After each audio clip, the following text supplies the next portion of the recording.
ஸ்ரீமதே ராமானுஜாய நமக. ஆழ்வார் எம்பெருமானார் ஜீயர் திருவடிகளே சரணம். ஆச்சாரியர்கள் திருவடிகளே சரணம். ஸ்ரீமத் வதூல குலவாரிதி பூர்ணச்சந்திரம் ஸ்ரீமன் மகாரிய சரணாம்புஜ சஞ்சரீகம் ஸ்ரீசிங்கராரிய கருணாப்த சமஸ்தபோதம் பக்தியாச்ச யோக நரசிம்ம குரும் ஸ்ரயாமி. அடின் ஆச்சாரியன் சுவாமி தொட்டாச்சாரியார் திருவடிகளுக்கு பல்லாண்டு பல்லாண்டு.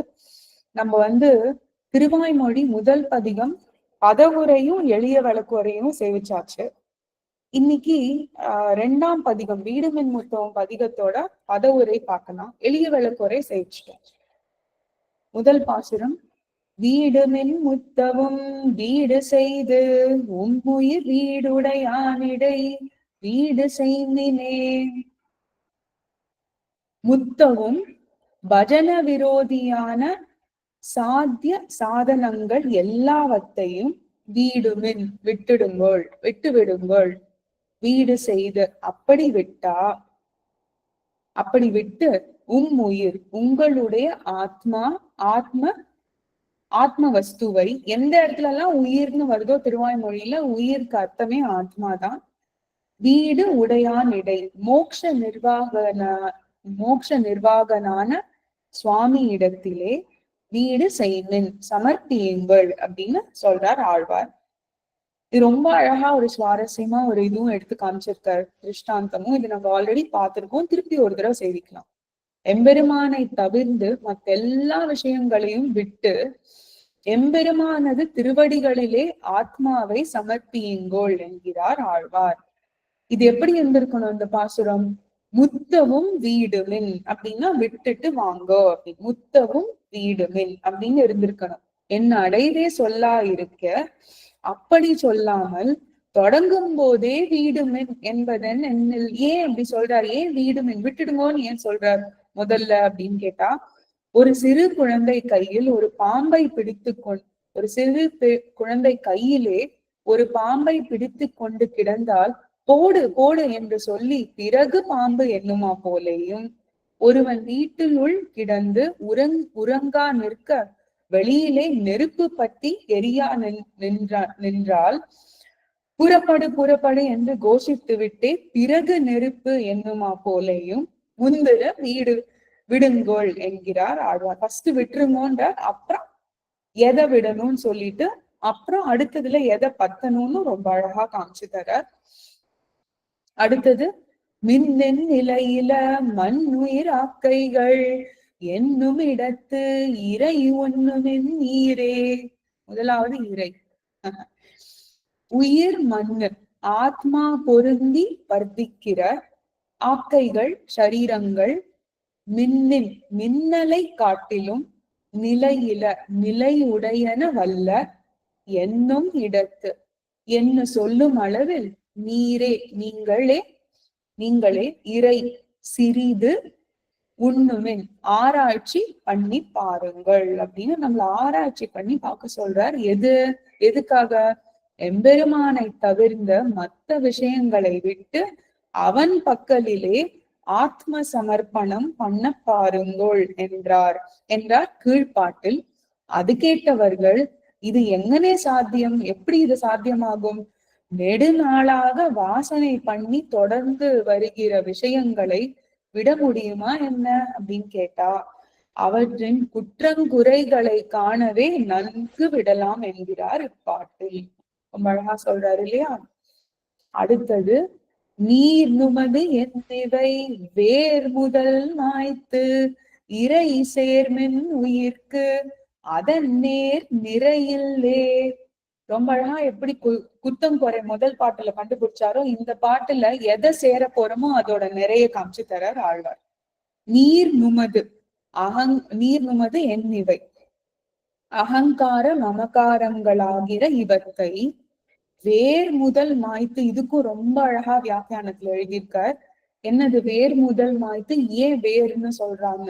ருச்சி வாசனைகளாகிற பக்க வேரோடே முதல் அறுத்து இறை, என்ன இறை இங்க? சுவாமியை சேர்மின் அடையுங்கள், உயிர்க்கு ஆத்மாவுக்கு அதன் நேர் அதனோடு ஒத்த நிறையில் பூர்த்தி இல்லை. சேரலன்னா, எம்பெருமான் திருவடி சேரலன்னா பூர்த்தி வேற எதுவுமே இல்ல அப்படின்னு காமிச்சு தர்றாரு. இதுல என்ன இதுன்னு பாக்கலாமா? இது கொஞ்சம் பெருசா, நான் ரொம்ப அழகா இருக்கும் இந்த புரிஞ்சுக்கிறது. விட வேண்டிய வஸ்துக்கள் பல பல கிடப்பதால் அவற்றை எல்லாம் தனித்தனியே எடுத்துரைத்தல் பெரும் பாடாகும். ஆதலால் விட வேண்டியவற்றை சுருங்க அருளி செய்கிறார் இதில் அப்படின்னு காமிக்கிறார். இதுல இன்னொரு ஒரு இடத்துல பாத்தீங்கன்னா, ஸ்ரீ விஷ்ணு புராணம் அதுல என்ன சொல்லப்படுறது? அனாத்மன்யாத்ம புத்திர் யா அஸ்வே ஸ்வமிதி யா மிதி யா மதிஹி அவித்யா தருணம் பூதி பீஜமேதத் த்விதா ஸ்திதம் அப்படின்னு விஷ்ணு புராணத்துல காமிக்கிறார். என்ன அப்படின்னாக்க, ஆத்மாவல்லாததிலே ஆத்மா என்கிற புத்தியை பண்ணுகிற அகங்காரமும், தன்னுடையதல்லாததிலே தன்னுடையதென்கிற புத்தியை பண்ணுதலாகிற மமகாரமும், அகங்கார மமகாரத்துக்கு டெபினிஷன் இந்த பாசுரம். அவித்யாகிற விருட்சம் முளைப்பதற்கான 2 வகை விதைகளாம் என்றபடி. இந்த விதைகள் விருட்சமா ஆயிடுதான், அதனால்தான் அந்த வேர் முதல் மாய்த்து. இதை திருவுள்ளம் பத்தியே ஆழ்வார் நீர் நுமதென்னிவை வேர் முதல் மாய்த்து என்றார். இங்கு நான் இது ஏன் ஆழ்வார் நீர் நுமது, நாம்னு சொல்லாம நான்னு சொல்லாம நீர் நுமதுன்னு சொல்றார் அப்படின்றதுக்கு ஒரு பெரிய விளக்கமும் கொடுத்திருக்கா. என்னன்னாக்கா, நாம் நமதென்றிவை என்றோ இருக்க வேண்டும். அப்படி இருந்தால்தான் அகங்கார மமகாரங்களாக்கு பரியாயமாகும்.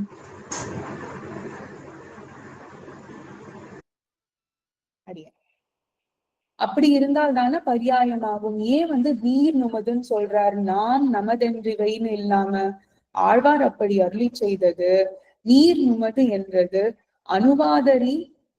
அனுவாத ரீதியால் ஒடுங்க அகங்கார மமகார ஸ்பர்ஷம் தமக்கு கூடாதென்கிற கருத்தினால் என்க அப்படின்னு.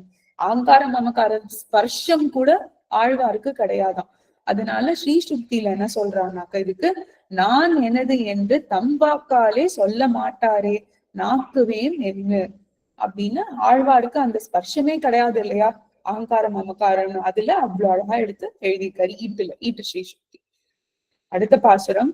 இல்லதும் உள்ளதும் அல்லது அவனொரு எல்லையில் அன்னலம் புல்கு பத்தத்தே. அவன் ஒரு அந்த எம்பெருமானுடைய ஸ்வரூபமானது இல்லதும் அல்லது என்னது விகாராஸ்பதம் ஆகையாலே அசத்து படுமதான அச்சேதனத்தின் படியை உடையதும் அன்று. அச்சேதனமாக இருக்கிறதும் கிடையாது எம்பெருமானோட ஸ்வரூபம். அடுத்தது என்ன? உள்ளதும் அல்லது சத்து எனப்படுபவனான ஜீவாத்மாவின் படியை உடையதும் அன்று. அப்புறம் என்னது? எல்லை இல்லாத அன்னலம் அப்படிப்பட்ட ஆனந்த ஸ்வரூபியாய் இருக்கும். ஆதலால் 10 அத்து ஹேய விஷய சங்கத்தை விட்டு புல்கு அப்பெருமானை ஆசிரியுங்கள் அப்படின்னு ரொம்ப அழகா சொல்றார். இதுலயும் திருஷ்டாந்தம் எடுத்திருக்காரு விஷ்ணு புராணத்துல இருந்து ரொம்ப அழகா. விட வேண்டிய விஷயத்தின் தோஷ மிகுதியை 2ஆம் பாட்டில் சொல்லி அருள்கிறார். பத்த வேண்டிய பகவத் விஷயத்தின் நன்மையின் மிகுதியை இப்பாட்டில் அருளி செய்கிறார். நம்மளுக்கு எப்பவுமே ஏதாவது ஒண்ணு டேஸ்டா இருக்கிறதுக்கு, எப்படி டேஸ்டா இருக்கு, எவ்வளவு டேஸ்டா ருச்சியா இருக்குன்னு சொன்னாதானே நம்ம அதை போய் புடிச்சுப்போம். அதுக்காக அவனது உள்ளதும் அல்லது இல்லதும் அல்லது அப்படின்னு. என்னது? நம்முடைய சித்தாந்தத்தில் பார்த்தேன்னாக்க இல்லாததுன்னு நம்ம எதுவுமே சொல்றது இல்லை இல்லையா. எல்லாத்தையும் இருக்குன்னு வச்சு அதுல யார் இருக்கா, பெருமாள் தான் இருக்காரு அப்படின்னு காமிக்கிறோம். ஏன் இங்க இல்லதுன்னு சொல்றார்? அந்த இல்லது அடியோடு இல்லாததுன்றது கிடையாது, ஆர் பொய்யானதுன்னு கிடையாது அப்படின்னு காமிக்கிறார். எதனால இல்லது? அழியும் தன்மை உடையது என்ற பொருள் அப்படின்னு காமிச்சு தரார் ரொம்ப அழகா.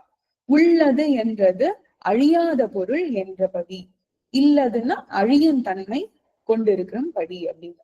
அச்சித்தையும் சித்தையும் சொன்னபடி. இது ரெண்டுத்துக்கும் உள்ளதும் இல்லதும்னா என்ன? அச்சித்தும் சித்தும். இதுக்கு திருஷ்டாந்தம் எங்கிருந்து எடுக்கிறா? ஸ்ரீ விஷ்ணு புராணத்துல 2வது அம்சத்துல 12வது அத்தியாயத்துல இது ரொம்ப அழகா இருக்கு. ஜோதிஷி விஷ்ணுர் புவனானி விஷ்ணுர் வனானி விஷ்ணுர் கிரியோ திஜச்ச நத்யஸ் சமுத்ராச்ச ச ஏவ சர்வம் யதஸ்தி என்னாஸ்தி ச விப்ரவர்ய அப்படின்னு. என்னது இந்த ஸ்லோகத்துல அஸ்தி சப்தத்தாலே சித்தையும் நாஸ்தி சப்தத்தாலே அச்சித்தையும் சொல்லியிருக்கா. இதோட இன்னொரு ஒரு இடத்துல பாத்தீங்கன்னா தைத்திரிய உபநிஷத்துல என்ன சொல்றா, சத்திய அந்த சத்தியன்ற சப்தத்துல வந்து சித்தையும் அன்ருத அப்படின்ற சப்தத்துல அச்சித்தையும் காமிச்சுக்கிறார். அந்த திருஷ்டாந்தத்தை இங்க எடுக்கிறதுக்கு தான் ஆழ்வாரும் வந்து உள்ளது இல்லது அப்படின்னு அந்த டிராயிங் பேரலல் லைன் சொல்வா இல்லையா, இந்த சப்தங்கள்லாம் அதனால்தான் ஆழ்வார் இங்க எடுக்கிறார் அப்படின்னு ரொம்ப அழகா காமிச்சுக்கிறார். அடுத்த பாஸ்டம் மட்டும் பார்த்துடலாம். அத்தது பத்தெனில் உட்டது வீடுயிர் செத்தது மண்ணுரில் அத்திரை பத்தே. ரொம்ப அழகான பாசுரம். அடுத்த இறை வந்துருக்கு இங்க. பத்தது எனில் அப்படின்னா விஷயாந்தர சங்கம் அற்றொழிந்து என்னும் அளவிலே. அப்படி அற்றொழிந்துன்னா அந்த வேருடன் மாய்த்துதான், வேர் முதல் மாய்த்து. அப்படி உயிர்னா ஆத்மா பார்த்தோம். வீடு உத்தது மோட்சத்தை பெற்றானவன் கைவல்ய மோட்சம் உண்டாகும். இது பார்த்தோம் இல்லையா, வார்னிங் பாசுரம். அதுதான் இது. அது என்னது? அந்த கைவல்ய மோட்சத்தை செத்து வெறுத்து மண்ணு உரில் என்னது நிலை நிற்கும்படி பகவத் விஷயத்தை கிட்ட பார்க்கில் அத்து ஆசிரயிக்கும் போதே எம்பெருமானுக்கென்றே அத்து தீர்ந்து. அப்படின்னா என்ன அர்த்தம்? என்னெல்லாம் எம்பெருமானுக்கு உகப்பா இருக்குமோ அததான் நம்ம பண்ணணும்.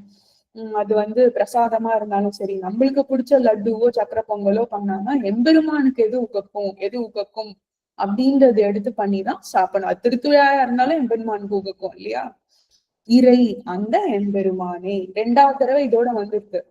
2வது பாசுரத்துல 2வது பாசுரத்துல இறை பார்த்தோம். அதுக்கப்புறம் திருப்பி வந்து 3வது பாசுரத்துல இறை சுவாமின்னு வந்தது. இப்போ இங்க இறை வந்து எம்பெருமான்.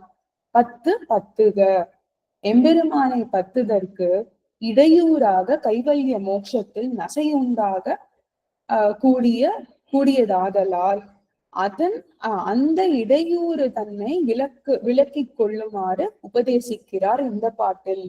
எம்பெருமானுக்கேதான் கைங்கரியம் பண்றோம், அந்த கைங்கரியத்துல கூட ஏன் நசை உண்டாகும், ஏன் வந்து நம்ம அதுல இருந்து வந்து எம்பெருமானை பத்திக்கணும்ன்றார் ஆழ்வார். இது எப்பவுமே ஒரு கேள்வியா இருக்கும் இல்லையா. என்ன சொல்றாரு இங்க? பரகால சுவாமி பண்ணித்த 11,000 படி அந்த வியாக்கியானத்துல ரொம்ப அழகா எழுதியிருக்கார்.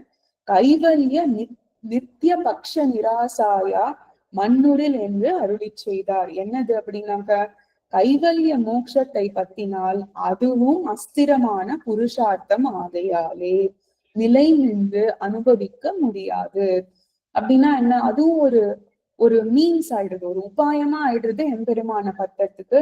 அதுவும் என்ன பண்றோம், எனக்கு இப்போ அடியனுக்கு வந்து கோலம் போட மட்டும்தான் பிடிக்கும்னா அதை மட்டும்தான் அடியன் பண்ணிட்டே இருப்பேன். மற்றது புஷ்ப கைங்கரியம் வேற ஏதோ இருந்ததுன்னா பெருமாளுக்கு அதை பண்ண மாட்டேன்னா அப்போ இதே கைவல்யத்துல அடியனுக்கு என்ன பிடிக்கிறதோ அதுலயே வந்துருப்பேன்.